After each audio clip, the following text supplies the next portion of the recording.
Class 9th chapter 9 science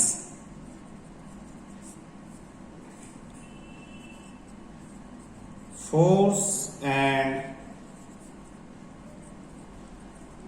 laws of motion. Force and laws of motion. तो सबसे पहले हम समझेंगे व्हाट इज फोर्स। तो क्वेश्चन की फॉर्म में अगर हम इसे एक्सप्लेन करें तो what is force, write its formula, write its formula and define its SI unit and define its SI unit। तो देखना व्हाट इज फोर्स। फोर्स को समझो। फोर्स एनी पुश और पुल, एनी पुश और पुल, कोई भी धक्का और खिंचाव, धक्का देना या खींचना इज कॉल्ड फोर्स, उसी को फोर्स कहते हैं। Right its formula. तो फोर्स का फॉर्मूला जनरली हम इसको डेराइव बाद में करेंगे, अभी हम डायरेक्ट इसका फॉर्मूला पढ़ते हैं और मैं उन्हें समझाता हूं वो है क्या। Formula F is equal to M a. यहां पे F फोर्स के लिए है, M मास ऑफ ऑब्जेक्ट और A मींस एक्सेलरेशन। एक्सेलरेशन पिछले चैप्टर में हम पढ़ चुके हैं। तो ये फोर्स का फॉर्मूला है F is equal to M a. Third हमने पूछी SI unit. SI unit, SI unit का मतलब होता है हम किस यूनिट में उसे मेजर करते हैं। Standard unit SI, standard unit measure करने के, जैसे डिस्टेंस के लिए मीटर है, टाइम के लिए सेकंड है, ठीक है। ऐसे फोर्स के लिए जो एसआई यूनिट है वो क्या है और आप उसे कैसे एक्सप्लेन करोगे, तो इसको हम कहेंगे एसआई यूनिट। तो SI unit of force is Newton. Newton symbol is N। 1 Newton को डिफाइन कैसे करेंगे। 1 न्यूटन, तो 1 न्यूटन को डिफाइन कैसे करेंगे ये देखना। 1 न्यूटन इज द फोर्स, ध्यान से समझना,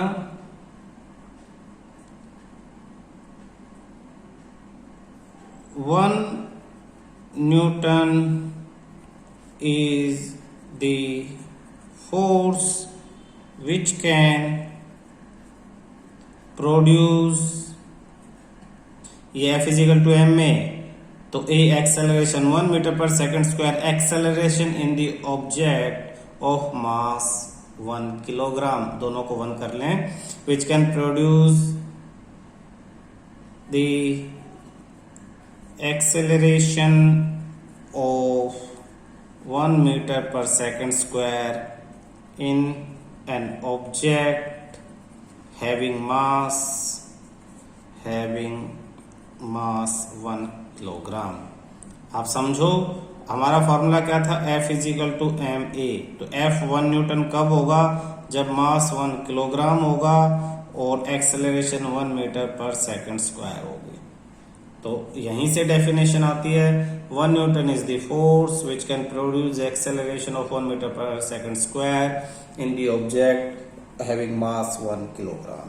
तो ये आपकी डेफिनेशन थी किसकी, 1 न्यूटन की। क्लियर है? नेक्स्ट हम आगे बढ़ेंगे तो टाइप ऑफ फोर्स हम देखते हैं. Right two types of force.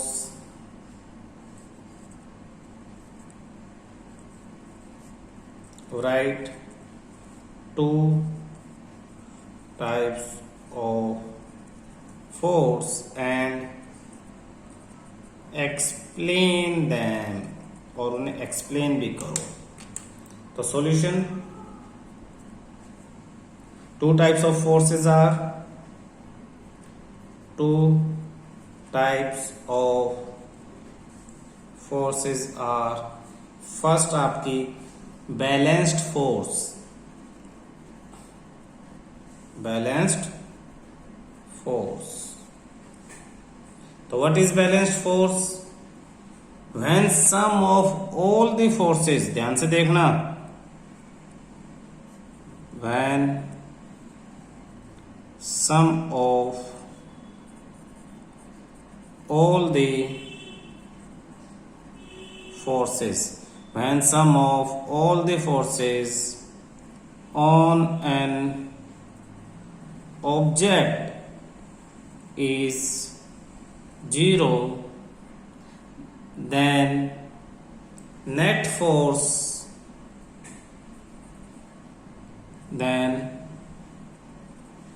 net force on an object is 0, and forces are called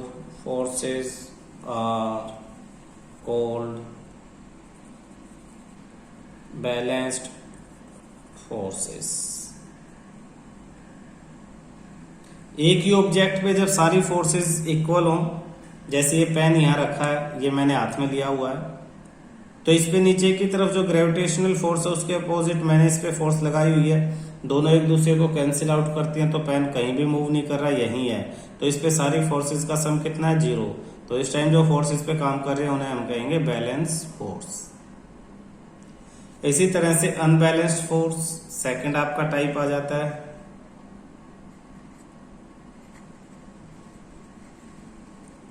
Unbalanced forces. When the sum of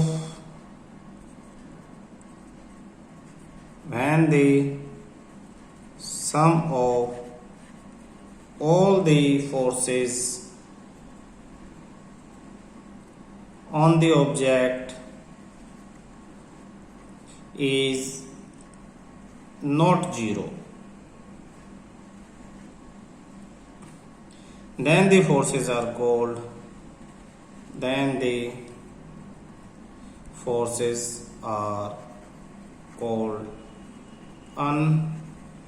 unbalanced forces. जब सम 0 नहीं होगा तो कैसी फोर्सेज होंगी? अनबैलेंस फोर्सेज होंगी. ठीक है. नेक्स्ट हम समझेंगे the changes which can a balanced and unbalanced force can do. तो क्वेश्चन थर्ड में लिखेंगे right the changes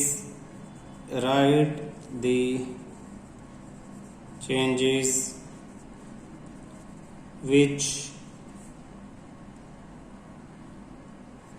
can be do by a balanced and a unbalanced force. तो देखना balanced force and unbalanced force. Solution, सबसे पहले हम balanced forces. तो balance force can only change the shape of an object.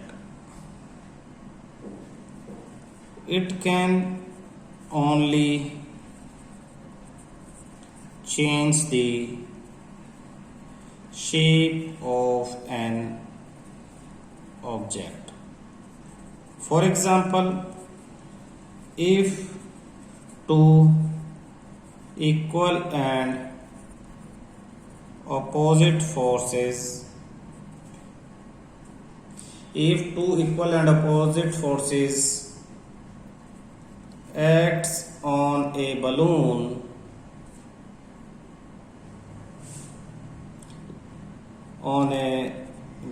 or spherical rubber ball, its shape changes. But unbalanced force can do. Unbalanced forces का ध्यान से देखना. Unbalanced forces. Unbalanced forces. First, it can change the position of an object. Position of an object. एक object कहीं रखिए, आप उसको खींच दोगे, किसी और जगह ले जाओगे, है ना. एक ही तरफ फोर्स लगाओगे तो ही ऐसा हो सकता है. दोनों तरफ से फोर्स लगा के आप ऑब्जेक्ट की पोजीशन को चेंज नहीं कर सकते. It can change the state of rest और state of motion of an object. इसका मतलब क्या देखना. अनबैलेंस फोर्स मतलब एक तरफ ज्यादा लगी है आपने. जब आप एक तरफ ज्यादा फोर्स लगा सकते हो तो आप किसी ऑब्जेक्ट को रेस्ट से चेंज करके मोशन में ला सकते हो. मोशन वाले ऑब्जेक्ट पे अपोजिट डायरेक्शन में फोर्स लगा के उसको रेस्ट पे ला सकते हो. यानी आप उसके स्टेट चेंज कर सकते हो. रेस्ट पे तो उसे मोशन में और मोशन पे तो उसे रेस्ट में चेंज कर सकते हो. कब? जब आप अनबैलेंस फोर्स लगा रहे हो. जैसे फुटबॉल रखी, आपने उसको किक मार दी, आपने एक तरफ से फोर्स लगाई, फुटबॉल मूव कर जाती है. दूसरी तरफ का प्लेयर सामने से पैर अड़ा के उसको अपोजिट फोर्स लगा के रोक सकता है. ठीक है ना. Third, it can change the direction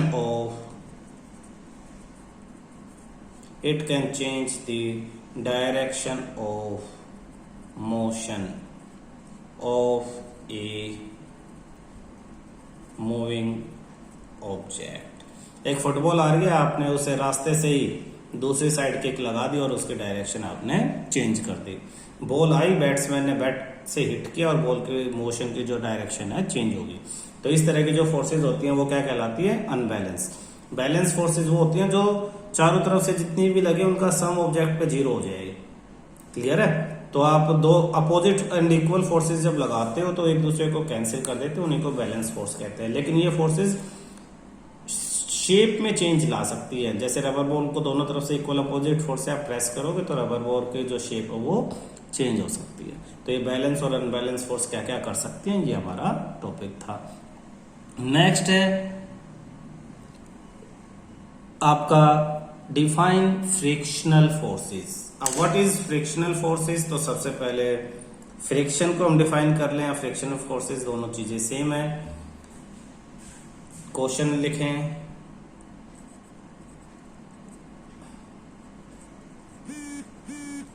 define frictional force. तो फ्रिक्शनल फोर्स पहले कहते किसे हैं देखना. When one object moves with respect to another object and their surfaces are in contact. जैसे कि ये पेन इस सरफेस पे ऐसे आगे मूव कर रहा है. कोई भी एक ऑब्जेक्ट जब दूसरी ऑब्जेक्ट के ऊपर स्लाइड करती है, दूसरे के रिस्पेक्ट में मूव करती है, जैसे हम दोनों हाथों को ऐसे ऐसे ऐसे आगे पीछे मूव करवाते हैं, ठीक है, इस तरह से. तो एक हाथ के रिस्पेक्ट में दूसरा हाथ मूव कर रहा है, ये देखो, और दोनों क्या हैं, एक दूसरे के कांटेक्ट में है. Surfaces are in contact. Then तब a opposing force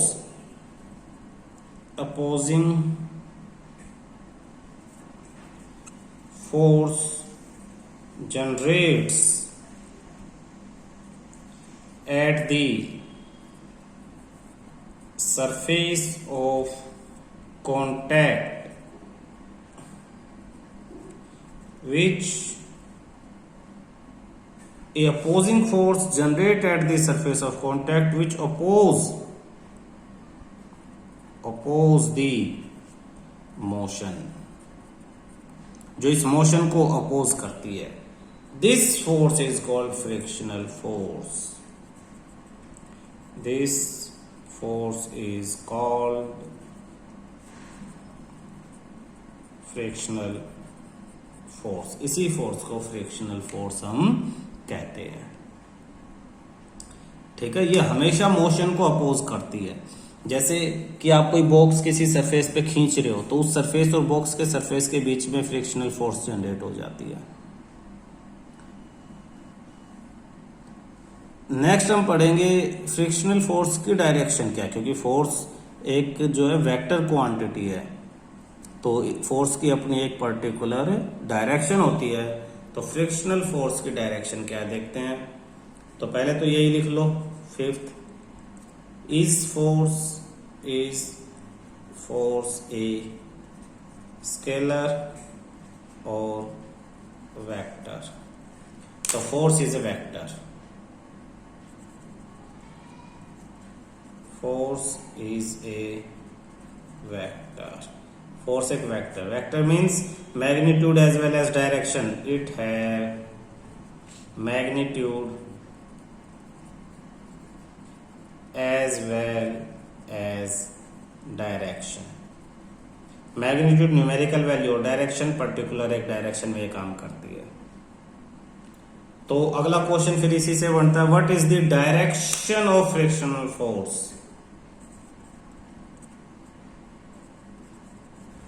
what is the direction of a frictional force. Frictional force की डायरेक्शन है क्या. तो आंसर बहुत सिंपल है. Direction of frictional force is always opposite to the direction of motion.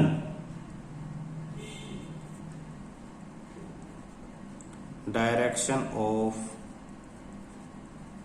Frictional force is always opposite to the direction of motion. Direction of frictional force is always opposite to direction of motion. Clear है. देखो force हमने start किया. Force है तो motion है, और motion है तो फ्रिक्शनल फोर्स है. तो इस मोशन को जब और स्टडी किया गया तो इसके लॉज बनाए गए. ठीक है, तो पहला लॉज जो था इसको गैलीलियो ने बड़ा स्टडी किया. गैलीलियो ने एक्सपेरिमेंट किया, आपके बुक में है उसे पढ़ना. और गैलीलियो के एक्सपेरिमेंट के बेस पे न्यूटन ने जो है फर्स्ट लॉ ऑफ मोशन आपको दिया.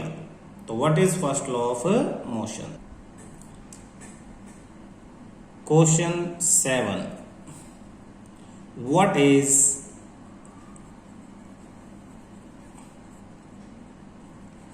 first law of motion. What is first law of motion? Answer,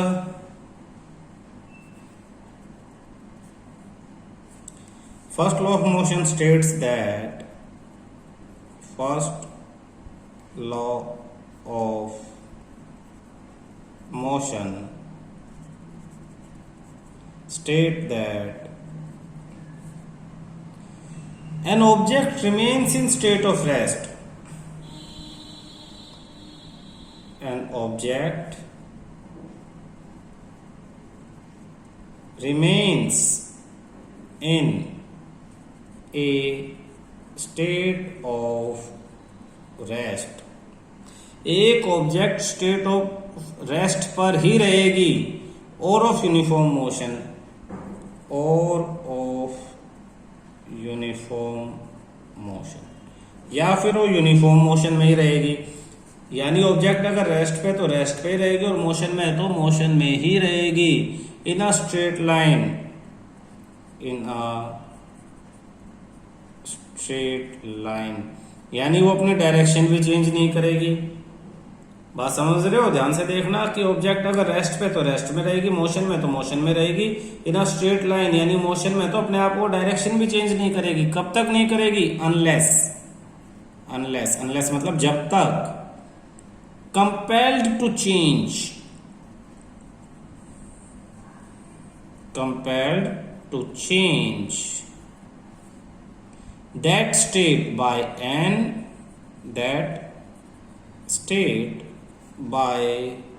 an applied force, applied force कह रहा तब तक चेंज नहीं करेगी जब तक उस पे कोई फोर्स अप्लाई करके उसको चेंज ना किया जाए। बात समझने की कोशिश करना। ये कहता है कि अगर ये पेन रखा है तो ये हमेशा रखा रहेगा, अपने आप कभी नहीं चलेगा जब तक हम इस पे फोर्स नहीं लगाएंगे। ये बात तो बहुत बच्चों को आराम से समझ में आ जाएगी। लेकिन इसके साथ साथ इसने ये कहा है कि अगर एक बार हमने इस पे फोर्स लगा दी, जैसे एक बॉल है, बॉल आपने अगर फेंक दी तो बॉल हमेशा चलती रहेगी, हमेशा, जब तक आप उसको रोकोगे नहीं। अब बहुत सारे बच्चों को ये बात समझ नहीं आती। वो कहते हैं सर हम बॉल फेंक के खड़े हो जाते हैं, बॉल थोड़ी दूर जाके रुक जाती है। तो बॉल रुक तो जाती है लेकिन बिना फोर्स के नहीं रुकती। एक फोर्स लगती है उस पे जो उसे रोकती है। कौन सी फोर्स? जब बॉल जमीन पे गिरती है और जमीन पे वो लुढ़कती हुई जाती है तो जमीन और बॉल के सरफेस के बीच में फ्रिक्शनल फोर्स पैदा हो जाती है और फ्रिक्शनल फोर्स उसके मोशन को अपोज करती है और धीरे धीरे बॉल को रोक देती है। अगर ये फ्रिक्शनल फोर्स जीरो हो, ये फ्रिक्शनल फोर्स जनरेट ना हो तो बॉल कभी भी नहीं रुकेगी। यही फर्स्ट लॉ ऑफ मोशन है कि जैसे रेस्ट से मोशन में लाने के लिए फोर्स चाहिए, वैसे ही मोशन से रेस्ट में लाने के लिए भी फोर्स की जरूरत पड़ेगी। बिना फोर्स लगाए मोशन से रेस्ट में ऑब्जेक्ट नहीं आएगी। और दूसरा क्या? Direction change.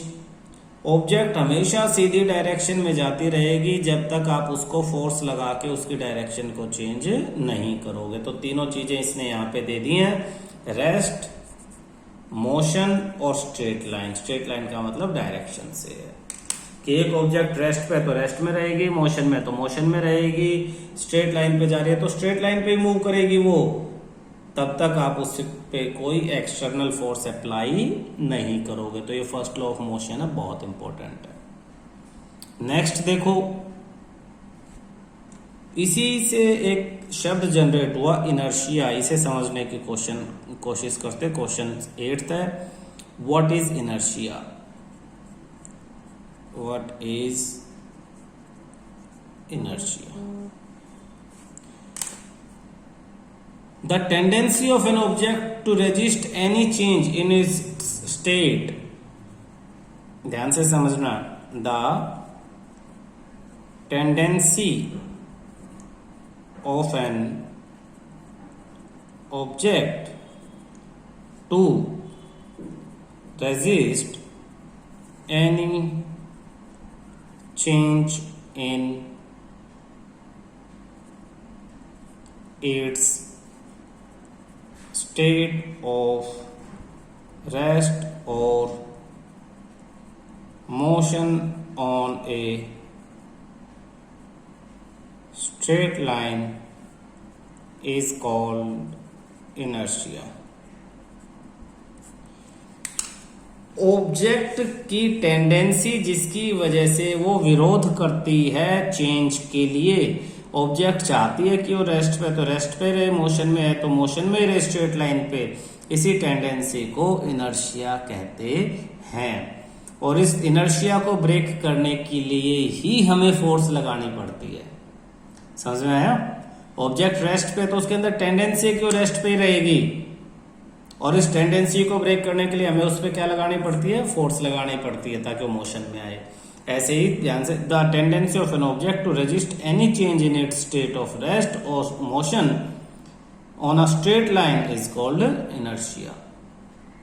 इनर्शिया तीन तरह के होंगे इसी बेस पे, inertia of rest, inertia of motion and inertia of direction. Clear है? तो ये हम अगले क्लास में पढ़ेंगे बेटा।